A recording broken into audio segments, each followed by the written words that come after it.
मैं आपको एक चीज और बताती हूँ, ये जून जुलाई के ही 3 महीने थे when I was in my second trimester of pregnancy and I was there. What happens when a viral war narrative doesn't fully align with official military records? What happens when very specific claims are made and documentation tells us a broader story? And what is our responsibility when the subject is the Kargil War? This investigation began with a viral reel.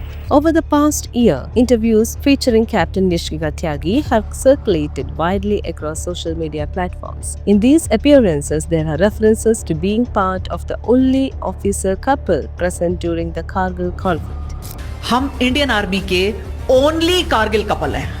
That is a specific claim, and specific claims can be verified.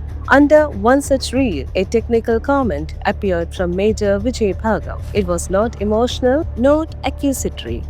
It pointed out training-related details that appeared inconsistent. That technical correction became the starting point of verification.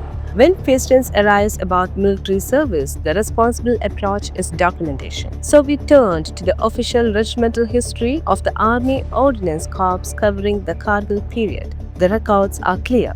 Major Vandana Sharma, then Captain Vandana Sharma, was posted to 3 Infantry Division Ordnance Unit in 1998 and continued serving there through 2000. The Kargil conflict took place between May and July 1999 during the same period of posting. Timeline alignment is important because presence during the active operational window can be verified through unit records. Her service during the period is reflected in the official regimental history. To verify unit composition during the active conflict months, we reached out to the commanding officer of 3 Infantry Division Ordnance Unit during the Kargil War, Colonel Chillar. At the time, Colonel Chillar was responsible for critical wartime logistics, including the supply of ammunition, equipment, clothing, vehicle components, and operational support to frontline formations. That I had 14 officers who were working under me at the time of the onset of the Kargil operations. Officers also had 2 lady officers. One was Vandana Chingappa and the other was Yashika. Yashika was with the child and also few months pregnant. She was available for limited duration due to her medical conditions. Vandana Chingappa was assigned the tasks of quartermaster and later on she was sent to the operational area ahead of Leh, that is Kargil. The operational exposure as far as lady officers was concerned was only for Vandana Chingappa, which I wrote in the war report of Vijay. Logistics sustains compact operations. As confirmed by the commanding officer, multiple officer couples were serving in the unit during the active Kargil War operations of May to July 1999. Operational participation was formally documented through war reports and official records. In addition to command confirmation, other officers who served in the unit during that period have independently confirmed the documented structure of deployment and unit comparison. Their recollections align with the documented records of the unit during May to July 1999. As clarified by the commanding officer, Army protocol governs deployment into active compact zones, including restrictions under certain medical conditions. Operational exposure during war is formally recorded. Documentation always matters. In public interviews, detailed accounts have been shared regarding coffin logistics and wartime carpenter coordination during the Kargil conflict. In 2019, Major Vandana publicly described her logistical responsibilities during the Kargil conflict, including sensitive duties related to wartime coffin coordination. Such responsibilities formed part of the documented operational functioning of the unit. When similar operational experience appear in multiple narratives, alignment with official records become important. We are not accusing, we are not declaring falsehood, we are presenting contrast. On 19th May of 2025, Major Vandana Sharma submitted a formal representation to the ADGPI of the Indian Army. Attached is the letter. The letter requests verification of specific public claims in light of official documentation.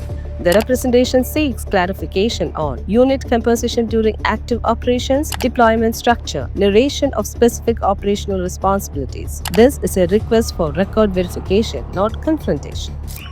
I was the only woman officer at 3 DOU who went to Kargil during Vijay, the war period. I was posted there along with my spouse, Captain Chingappa. He was an ammunition officer, and he went forward as soon as the action happened. And we were there from 98 to 2000.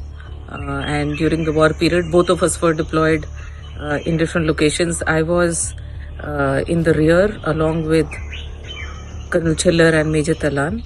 And now I find people on social media claiming a lot of things which, to my recollection, are not true.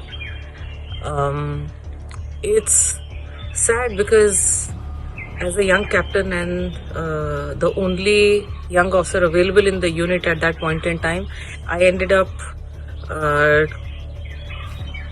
doing double duties probably.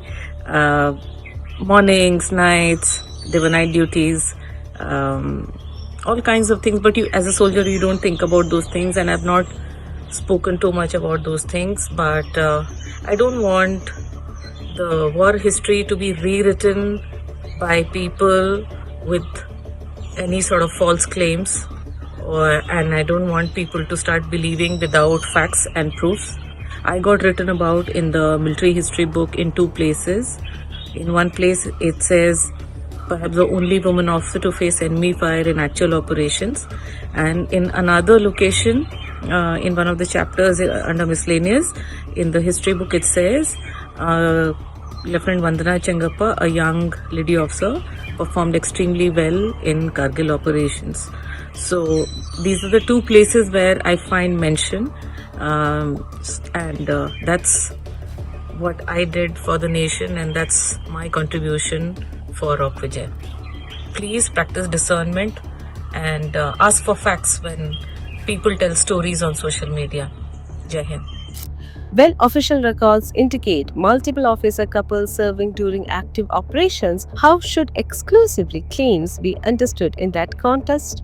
This is responsibility. Both officers belong to overlapping service periods with a small difference in seniority, maybe around 6 months. When timelines overlap, documentation becomes essential to clarify presence, role, and operational exposure. In uniform, nothing is casual. Not a posting, not a deployment, not a war. Every movement is recorded. Every order is lodged. Every operation is documented. Because when bullets fly and nations watch, history is not written by emotion, it is written by record. Viral platforms may create visibility, but visibility is not validation. In the armed forces, validation comes from service, and that service is definitely recorded. Recognition does not belong to the loudest narrative. It belongs to those whose names stand in the unit history through the operational window of conflict, just like what we saw from Major Vandana Sharma. Military honor is not a trend. It is not a hashtag. It is not a performance. It is discipline. It is documentation. It is duty. And duty leaves a record. Jai Hind. Always choose harder right over easier wrong.